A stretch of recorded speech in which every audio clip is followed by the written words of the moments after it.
To check out all our products, go to musicnomadcare.com. Hey, it's Rand with Music Nomad. This video is designed to show you how to set up your guitar using Music Nomad's Keep It Simple setup method. The KISS process uses our precision gauges and tools combined with step-by-step general guidelines anybody can follow and set up their guitar to play and sound great. To get the job done right, you will need our 6-piece precision gauge set that includes a truss rod gauge and pick capo, string action gauge, radius gauge set, nut height gauge, and a 24-page instructional booklet. All of these uniquely designed to make the process much easier and precise than other gauges out there. The 3 Music Nomad tool sets are a 26-piece Guitar Tech screwdriver and wrench set, 11-piece truss rod wrench set, and a diamond-coated nut file set. With these 4 kits, you are able to set up most all guitar and basses out there. Before you get started on your setup, there are some pre-setup steps you should do. Remove all your strings with the Music Nomad grip cutter. With the strings now off, and with the Music Nomad radius gauge, measure and make a note of the fretboard radius, as you will need this info when you measure the string radius in the setup process. Tighten all screws, including the tuning machine bushings, with Music Nomad's Guitar Tech tool set. Polish your frets with Music Nomad's Fine Fret Polish. Clean and condition the fretboard with Music Nomad's F1 oil. Clean the body and neck with Music Nomad cleaners. Finally, put new strings on with Music Nomad's grip winder. Okay, now you're ready to start the setup, featuring our talented guest guitar tech who will lead you through the process. Have fun. Hi, I'm Jeff Luttrell, owner of San Francisco Guitar Works and Sonoma County Guitar Works, and today I will be setting up this beautiful EPIPHONE Les Paul Custom. With the goal of making setups accessible to everyone, my collaboration with Music Nomad has developed a simple setup process to help you make your guitar play and sound great. Let's get started. This guitar has already had the Music Nomad spa treatment, so it has been cleaned, conditioned, and had new strings put on it. There are a couple of things you want to do before you get started on your setup, however. You want to make sure, first of all, that the instrument is in tune. So we're going to go through and just make sure that we are in tune here.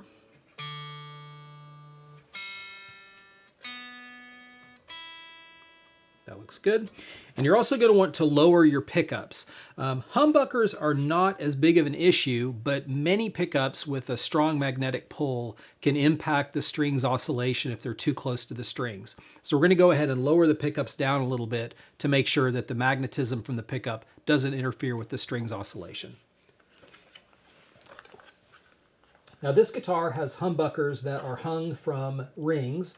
So they have a Phillips head screw that goes through the pickup ring into the humbucker base. And to lower the pickups, you turn the screws counterclockwise, and that's going to lower them down. And if you just lower them down to about the height of the pickup ring, that's going to be more than enough.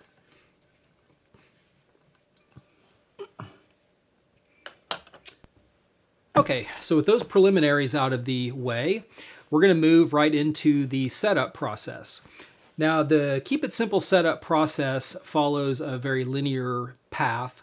We're going to start with setting our truss rod to adjust our neck relief. We're going to then move into setting our bridge radius and action height.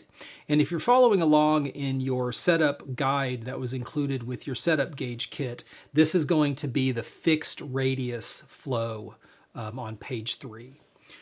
Once we've done our bridge radius and action height, we will come down and cut the nut slots correctly, then back to the bridge to set the intonation, and then we'll set our pickup heights for correct output between the 2 pickups. All right, first step, we're going to adjust our truss rod to set the proper neck relief. Now the first thing we'll do is we'll measure it. So I want to use my pick capo and my truss rod gauge to set my relief curve correctly. I'm going to take my pick capo and put it in over the E string, under the A, and over the D, and that will hold down my low E string at the 1st fret.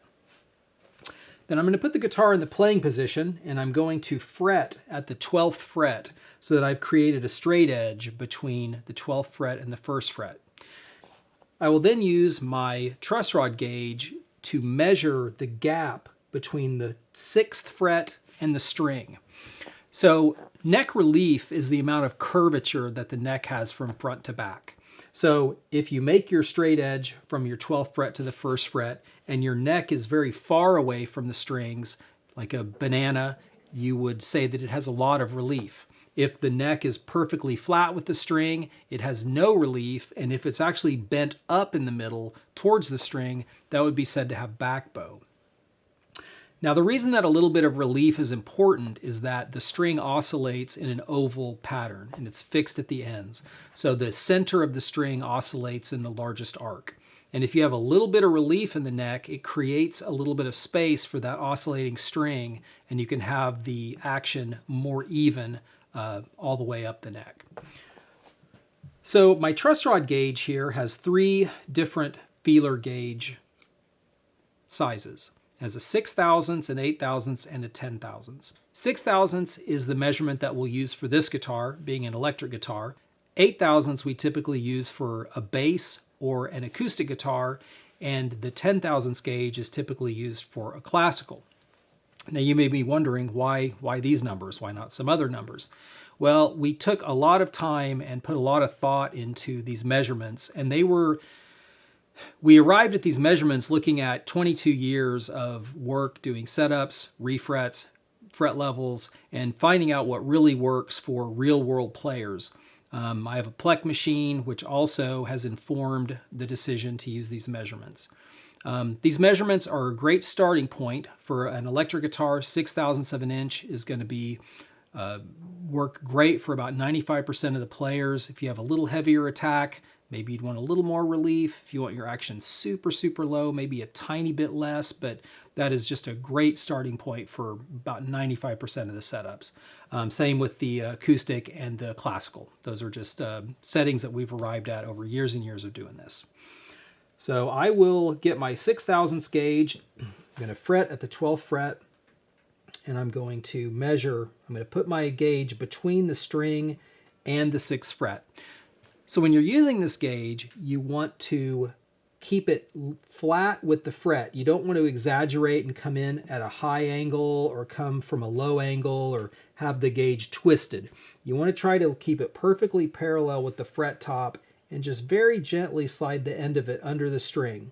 And what you're looking for is movement. Is it touching the string and moving it? Is there a gap? Is it just barely skimming the string? And once you've determined what's happening, you can look on the side of the gauge, and there's a little legend to tell you which way to turn your truss rod to compensate for that. So what I'm seeing here is this is pushing the string up and out of the way. So I would call that a medium to high touch on my touch rule on the side of the gauge. And that tells me I need to turn my truss rod nut counterclockwise to put more relief into the neck. So if I had no touch and there was a big gap, I would turn my truss rod nut clockwise to tighten it and remove relief. And the counterclockwise and clockwise are always looking at the nut from the end where you put the wrench. It's not looking at it from the neck end. So this Epiphone, like most Gibsons or Epiphones, has a truss rod cover that's held on with Phillips head screws. So I'm going to need to go ahead and remove the truss rod cover to gain access to the truss rod nut. So I'm going to go ahead and grab a Phillips screwdriver and remove that truss rod cover. You want to make sure you put your truss rod screws in a place that's easy, where it's easy to find them. They're pretty small and they can get lost.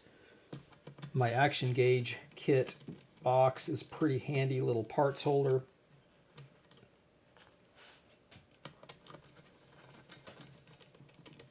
So now I need to identify what size truss rod wrench that I need to use to loosen my truss rod. So I'll just have a look. That looks like a 4mm wrench. I'm going to use my Music Nomad truss rod toolkit, which is pretty cool. It has 11 different wrenches, so you can basically, there's a wrench for every guitar for the most part. So this is a 4mm Allen wrench for this truss rod nut, and I'm going to go ahead and turn this counterclockwise to introduce more relief into the neck. And again, that's counterclockwise, looking at it from the wrench end.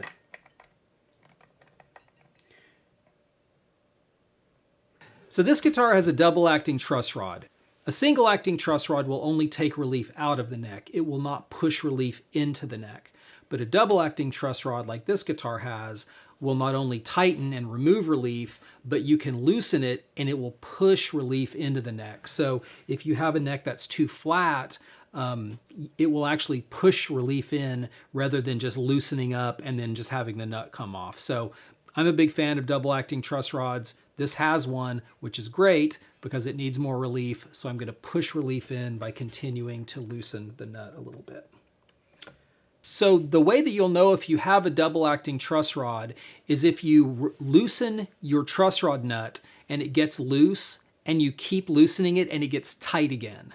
That's how you'll know. If you loosen it and it just keeps loosening and comes off, you only have a single acting truss rod. And that would be like on a Les Paul, a Gibson Les Paul Standard, a 335, a bullet fender adjustment from the 70s, that type of thing. But if you have kind of a more modern guitar, a lot of imports, they have a double acting truss rod. So if you loosen it and it gets tight again, that means it's double acting. If you loosen it and the nut falls off, that's single acting. So now that I've loosened my truss rod, I'm going to go ahead and check and see if I have a little bit less touch on the gauge. And that is actually just exactly where I want it. The gauge is just skimming the string. I can hear it just rubbing on the string and the fret. So it's perfectly set at 6/1000 of an inch. So I'm going to go ahead and leave that where it is.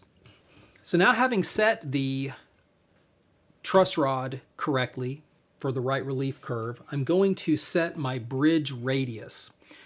Now that is done on this guitar by filing the saddles one at a time using nut files to achieve the exact same arc at the bridge as the frets have.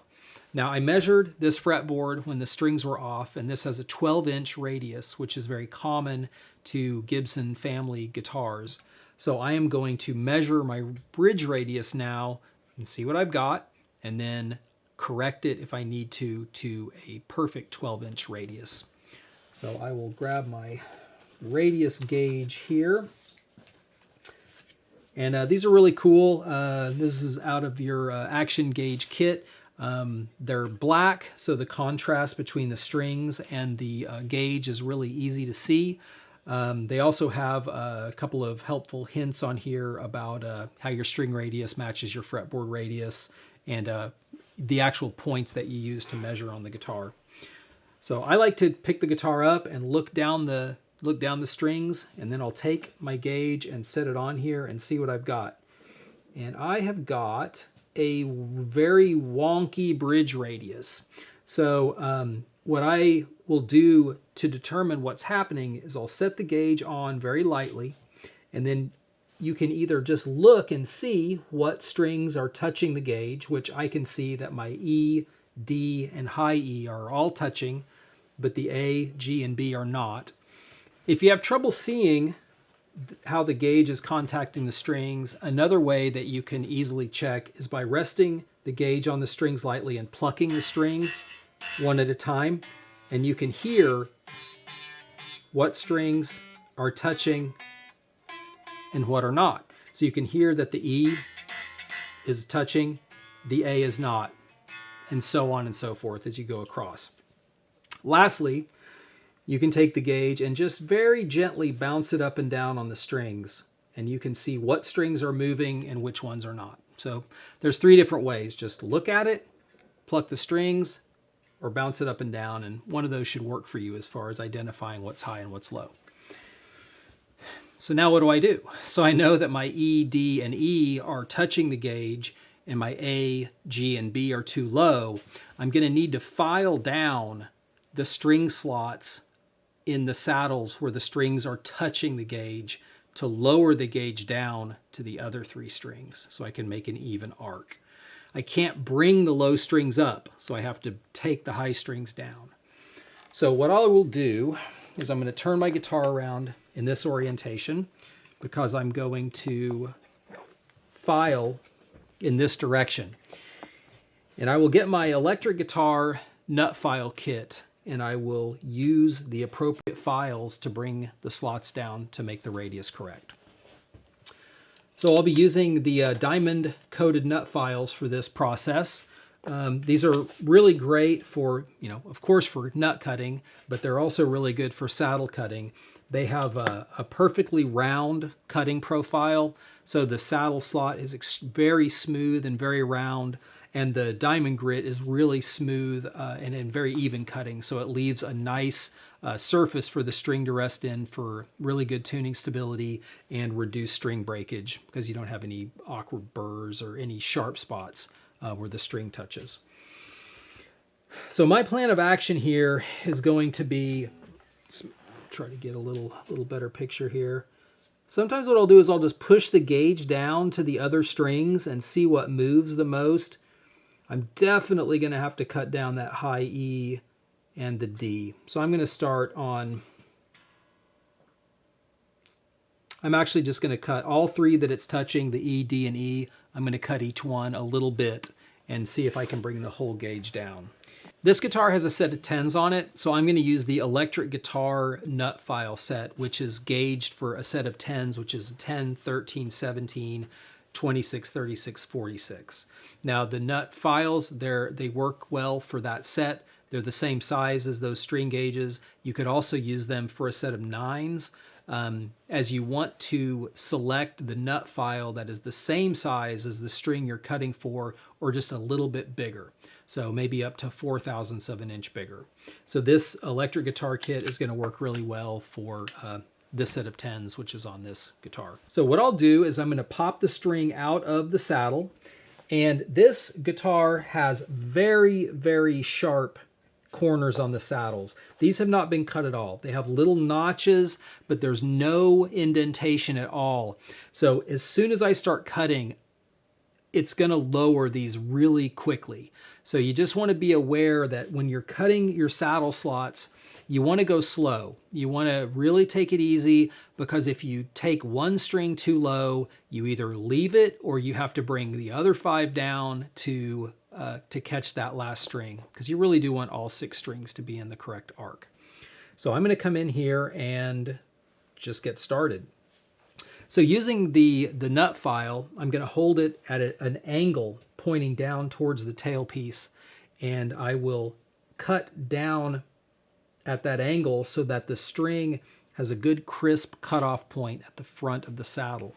If you cut straight or if you cut up at an angle, the string doesn't have a clean takeoff point at the front of the saddle, and that can cause overtones or sitaring issues on the saddle if it's extreme. The handles on the files are really comfortable. They're easy to use in this situation, but if for some reason your tailpiece was closer or you didn't have much room, you can take the end of the file off and you can pull out the actual file piece, and you can use that file on its own to get into any tight spots. I use them a lot both ways, so either way works really well. Just depends on the application.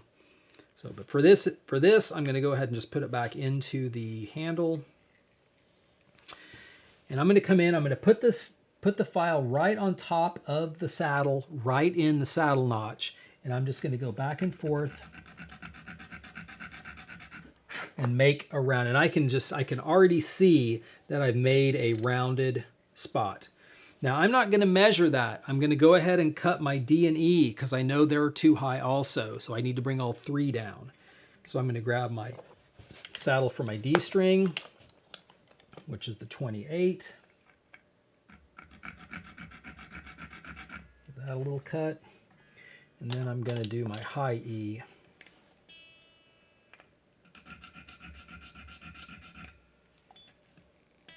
And now I'm going to remeasure. Well, that's a lot better. So we're making some headway. I'm much closer to the A string, but the high E is still very high. I'm still really high off the B. So I'm going to go ahead and bring that high E down more.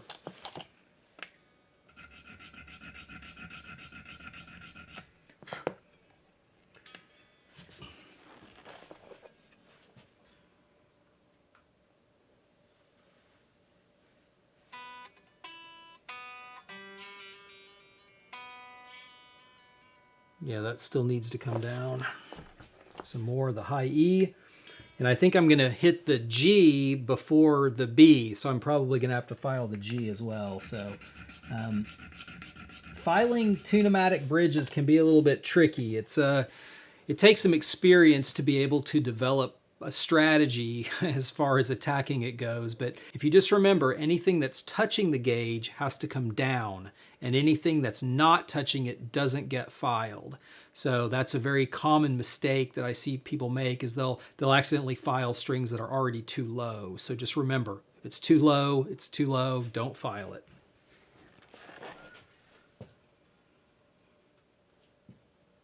Okay, that's a lot better. Still not at my B though. Yeah, this is one of those, it's kind of a bummer. Like basically 5 of them are pretty much right on the money, but the B is still too low. So I'm going to go ahead and cut down all 5 of these a little bit, but I'm not going to touch the B.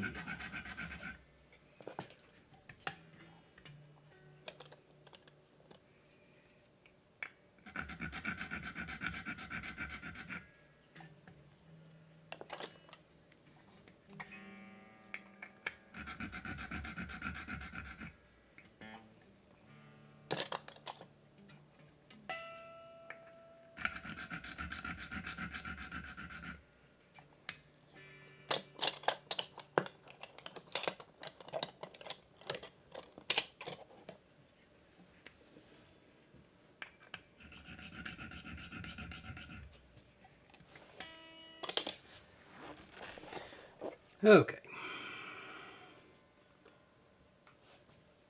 All right, now we're in business. Just need to bring my E and D down just a bit, and I am in good shape.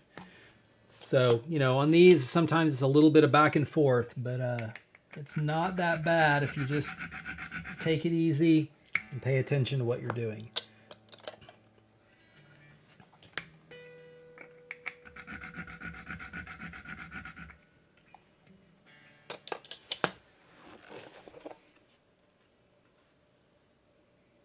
All right, so now G's is just a little low. Okay, a little more on the high E, and that'll be it. Because I went back through and I found that the G was just still a touch low, and as was the B, because the high E hadn't come down quite enough. There we go.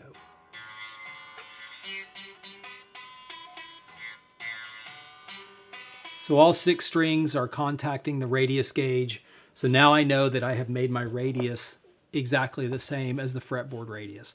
The reason that that's important is if you have your radius of your bridge does not match the radius of the frets, you're not going to have even playability across the fretboard after you set your action. If you have too flat of a radius, you'll set your action heights on the outside, but your inner strings will be too low. Conversely, if the radius is too round and you set your action heights on the outer E's, then your middle strings are going to be too high. So you want to have your radius match the fretboard.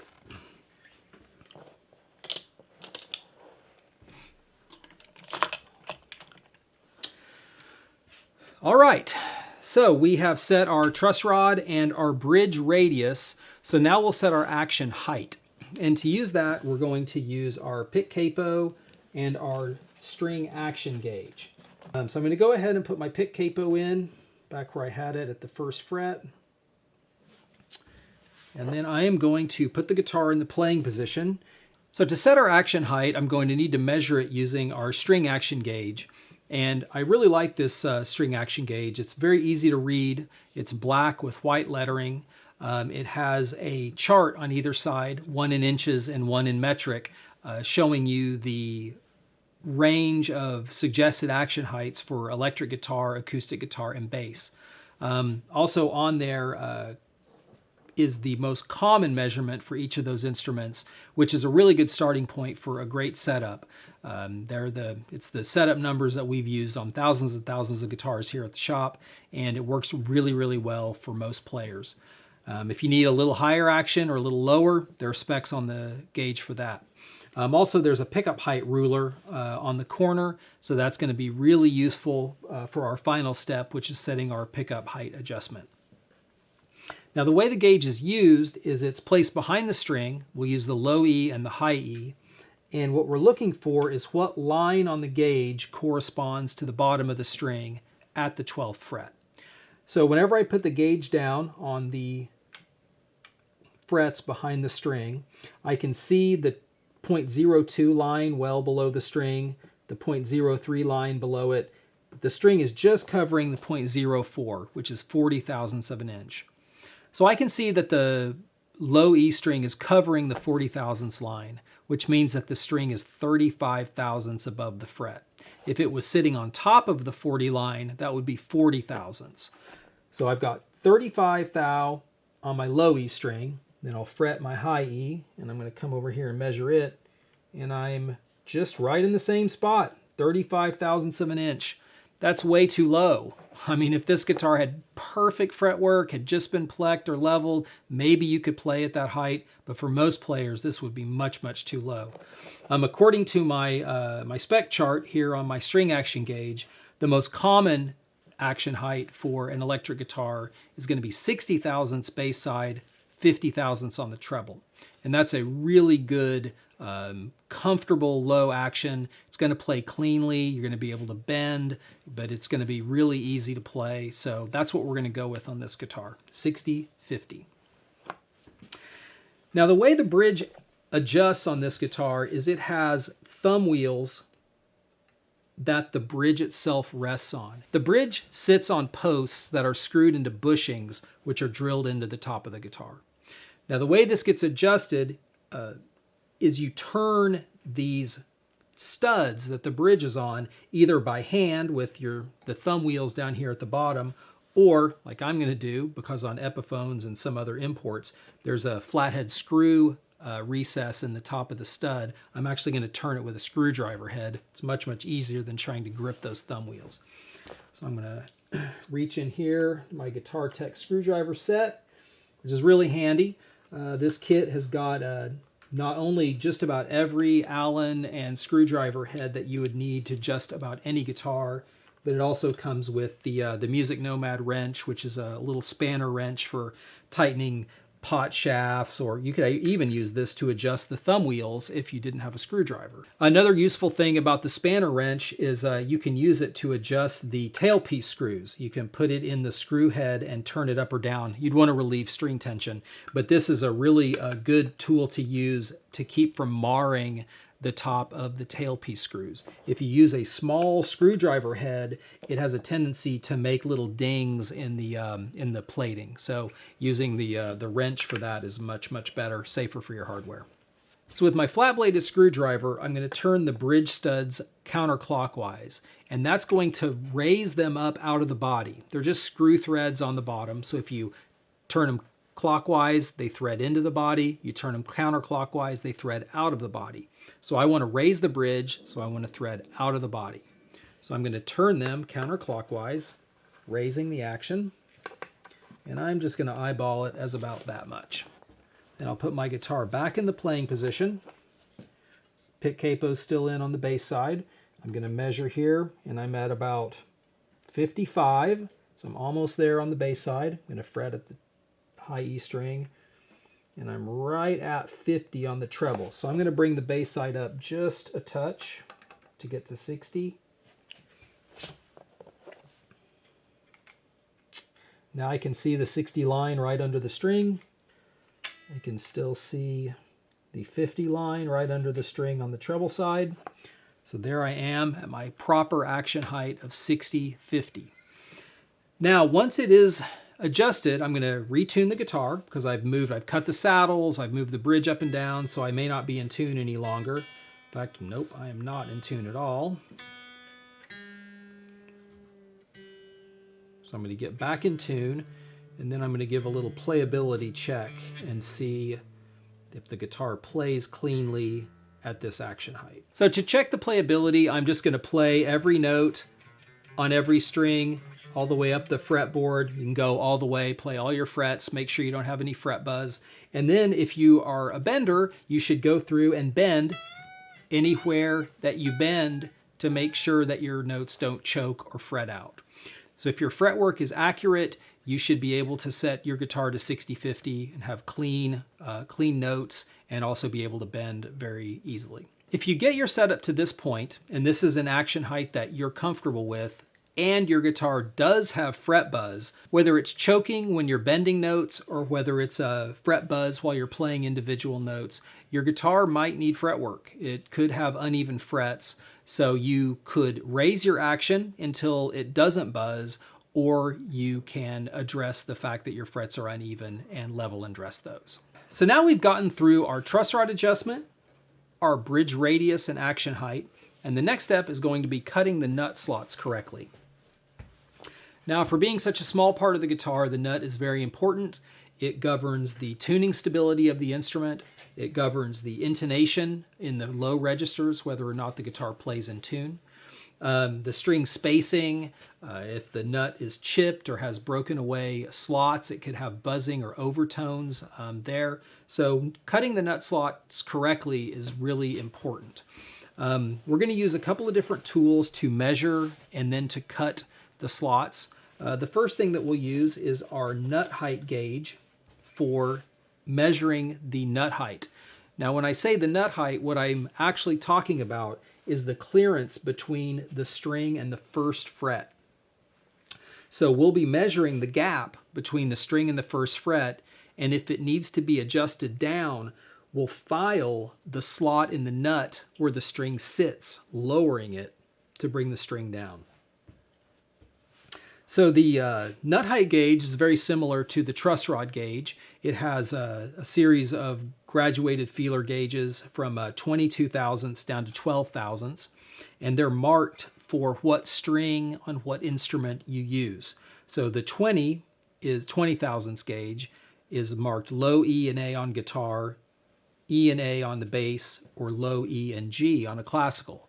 So you can go through and find which gauge you need to use for what string on what instrument.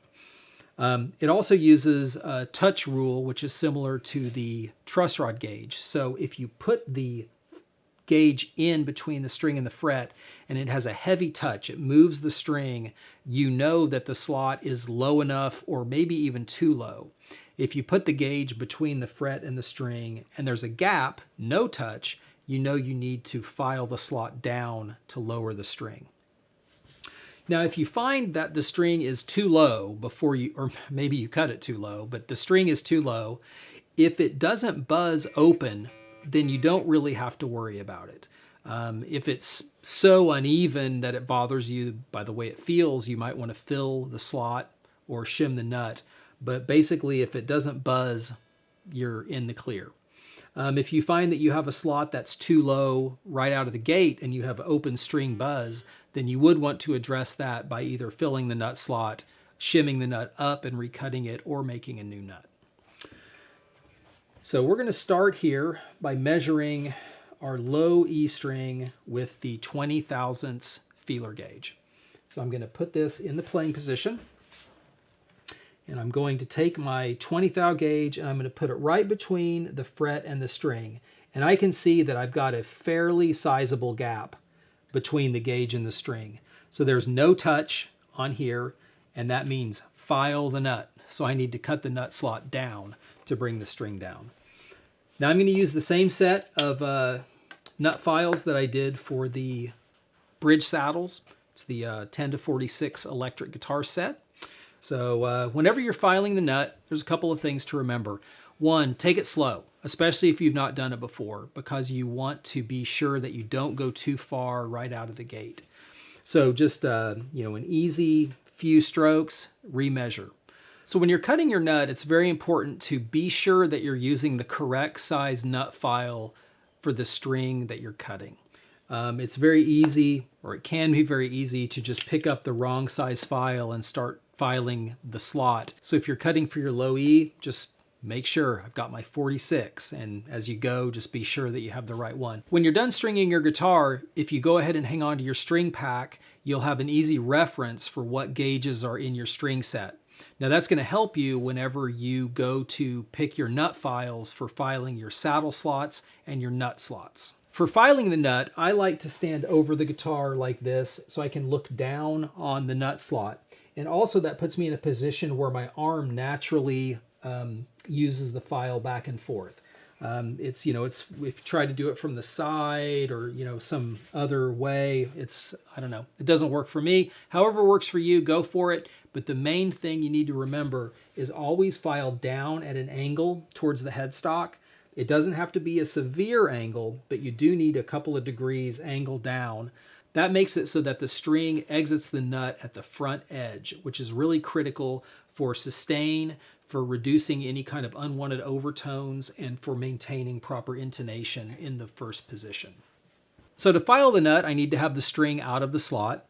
Some guitars, you can just pick the string up and kind of move it out of the way under tension, but it's really, on Gibsons particularly, it's very important to loosen the string before you take it out of the slot. Otherwise, you'll ding up the edge of the headstock.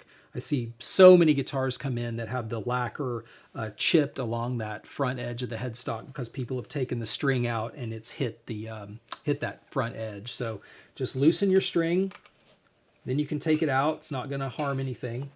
Then I'll take the nut file. I'll take the nut file, put it in the slot. Just give it a little bit of a few strokes like that.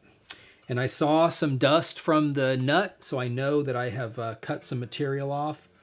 And I'm going to tune it back to pitch. Back in the playing position.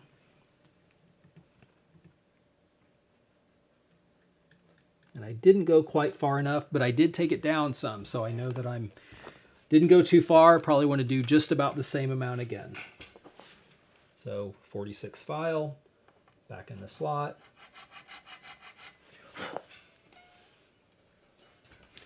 These files cut really smoothly and evenly, so if you maintain the same angle of cut, you can be pretty confident you're going to take about the same amount off every time if you use a similar number of strokes. Now that is just touching the string. I mean, that is perfectly set at 20 thousandths. So now I'll move over to the A string. I'm going to slide the gauge under the E. I'm going to lift it up a little bit so the end is touching the fret. And this is so high. I mean, this is one of those guitars, if all you did was cut the nut, you would be like the setup hero. So this really needs to come down. So I'm going to go ahead and lay it back down in the playing position. Now this, with the A string, you don't really need to down tune it. You can just move it over to the E. And I'm going to grab my 36, because that's the same gauge as my A string. Put that in the slot. Give it a little movement there. Back in the playing position.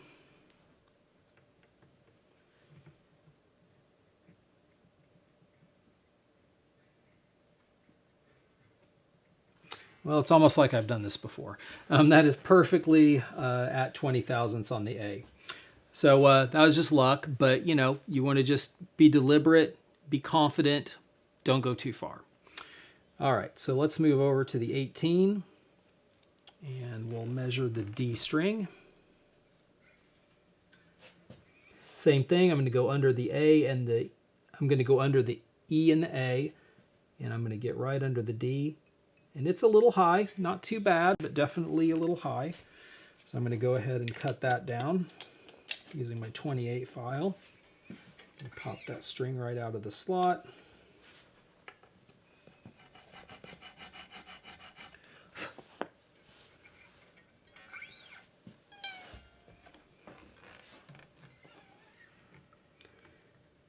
Make sure I've still got my right gauge. Yes, I do.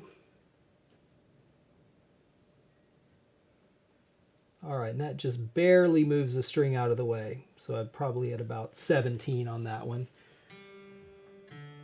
But with no open buzz. I'm not going to worry about it at all. If you go just a tiny bit under the thickness of the gauge, you should be fine from a buzz perspective. So if you go just a little under, don't get too worried about it. Whoops. Back in the playing position. So now I'm going to measure the G string. I'll need to take the gauge in from the high E side because of the curvature of the frets. So I'm going to come in under here. And that's actually just perfect. That's just moving that G. It just barely touches that string. So I'm not going to do any work on that. I'm going to move down to my 16. Come in from the side. Let's see what we got here. That is definitely a little high. Not much, but a little bit. I'm going to go ahead and cut that down using my 13.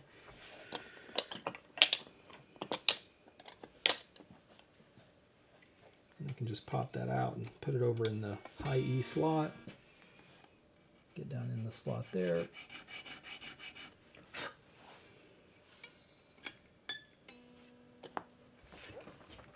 Back in the playing position.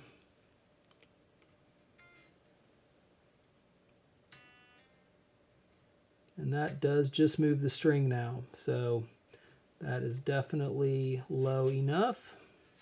Let me just see if it, no buzz, no problem.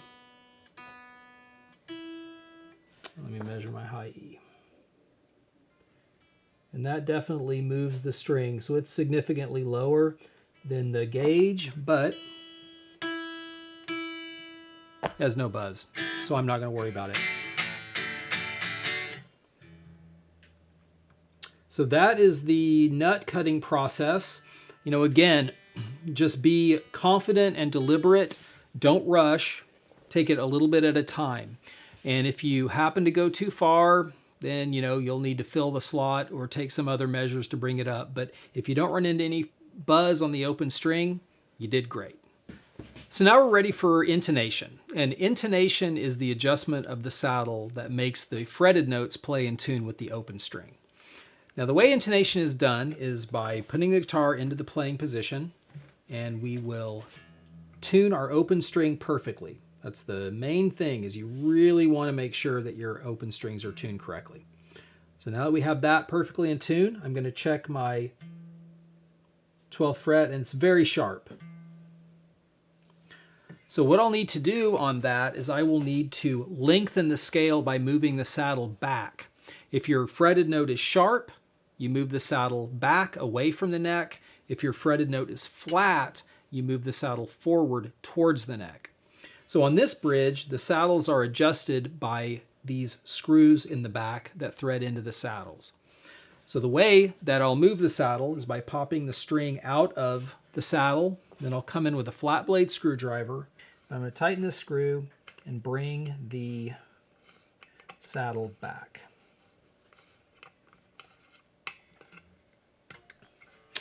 Then you're going to want to retune to pitch.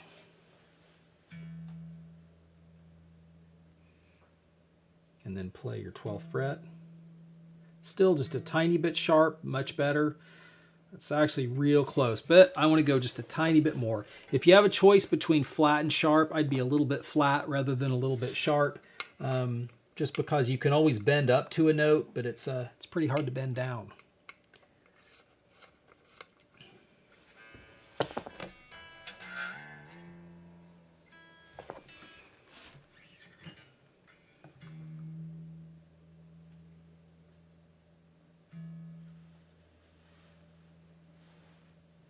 Okay, so there's E, and that's right on the money, perfectly in tune. If you play a lot up the neck, you can go up and check your intonation at the higher frets as well. You would do that by checking like your 12th and your 17th. 17th is right on the money, so I've got good intonation all the way up the neck. So I've got the E string intonated correctly. Now I'm going to move on to my A string.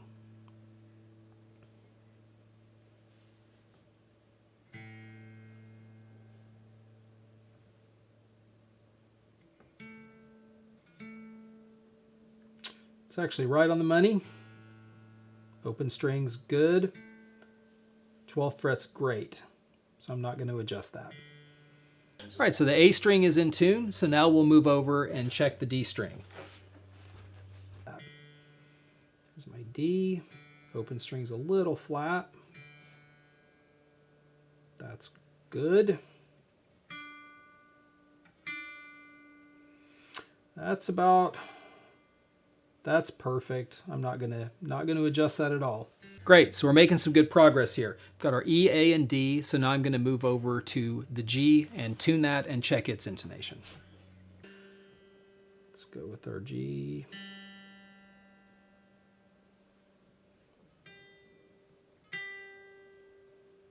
That is right on the money. I'm getting lucky on this one. All right, so next up is the B string. Let's check that out. B's a little bit flat. So that means that the saddle is too far back and I'm going to need to move it forward. So I'll do the reverse of what I did on the low E string, and I'm going to turn the screw counterclockwise to push the saddle forward.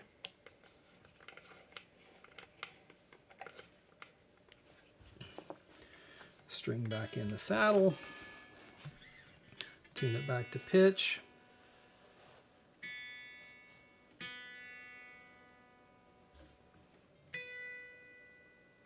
And that is perfect. All right, last but not least, the high E string. So we'll go ahead and get that in tune and check its intonation as well. High E.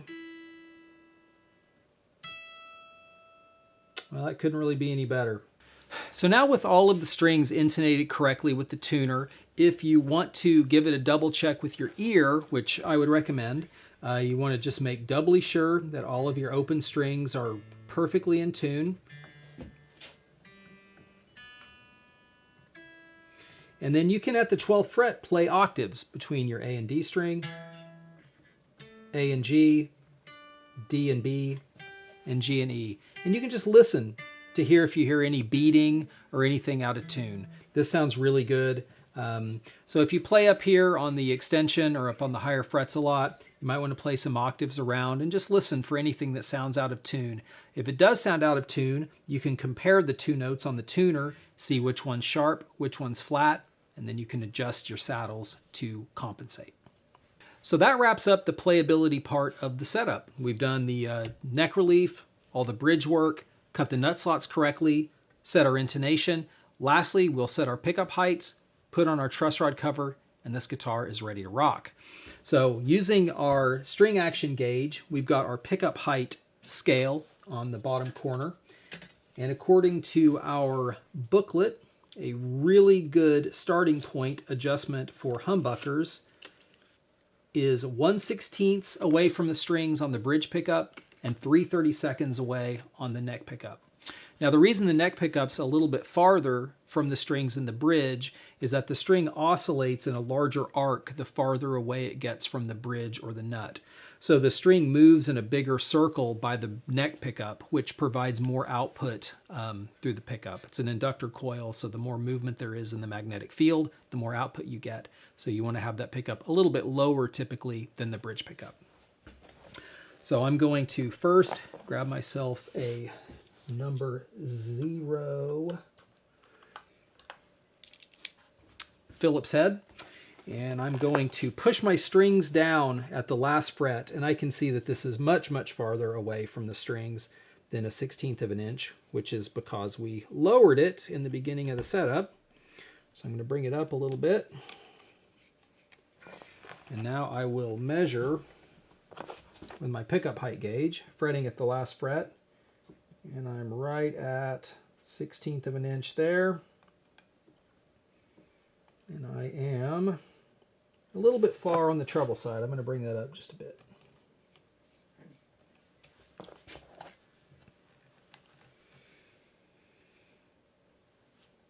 There we go, 1/16. Now we'll do the same, fret at the last fret and measure over here.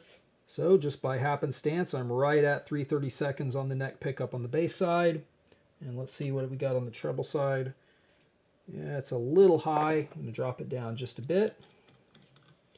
Then we'll plug into the amp and we'll give it a listen. So after I've set my pickup heights by measurement, I'm going to listen to them and I'm going to adjust for string to string balance and pickup to pickup output balance.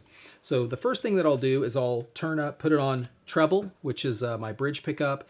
And typical Les Paul controls are volume, tone on the bottom is your bridge pickup, and volume, tone on the top is your neck pickup. So I'm going to make sure my volume and tone are up, and my volume and tone are all the way up. So now I'm in the treble pickup or the bridge pickup, and I'm just going to play some chords mid-neck and hear what I've got.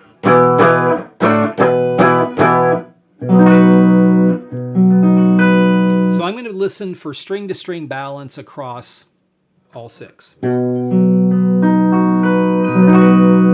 It sounds a little bright, so I think I'm going to drop the treble side just a bit, and I'm going to bring up the bass side just a touch. If it's too loud, you want to lower the pickup, and if it's too quiet, you want to raise the pickup. So if you find that your treble strings are putting out much more than the bass strings, drop the treble side, raise the bass, and vice versa.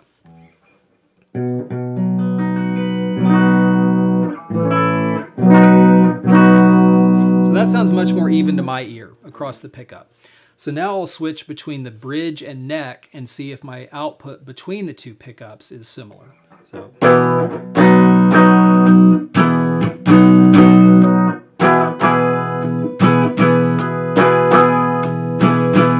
it's actually very similar volume output. The neck pickup has more bass, so it might give the illusion of being louder, but the actual volume level between the 2 is very similar. That can be kind of confusing when you first get started listening to pickups, as it can sound like there's a big volume jump, but it's really just a much more bass response from the neck pickup. So now that my balance is pretty good between the 2 pickups, I'll listen to string balance on the neck pickup only.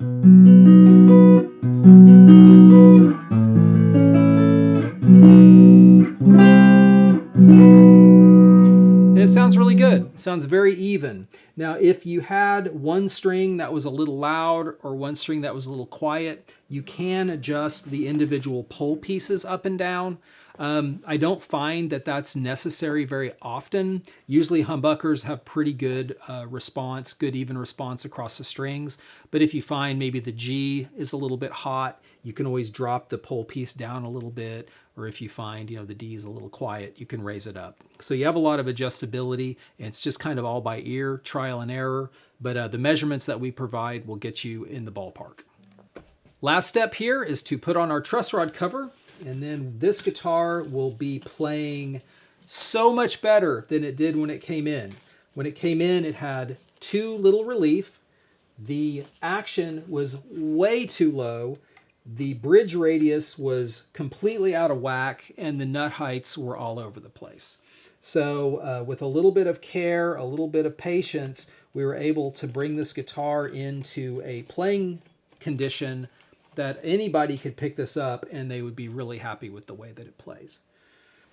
So as you can see, going through this setup, a lot of thought has been given to the setup process and all the tools that we've used in this setup today. This whole process, the collaboration with me and with Music Nomad, is 22 years in the making. Assessing what works and what doesn't, really looking at making the best tools that you can have to do this type of work, and really coming up with a process that will make the setup accessible for you so that you can make all your guitars play and sound really great. So thanks so much for watching. For more videos on how to perform guitar setups or care for your frets, subscribe to our channel and visit musicnomadcare.com for all our products and how-to videos.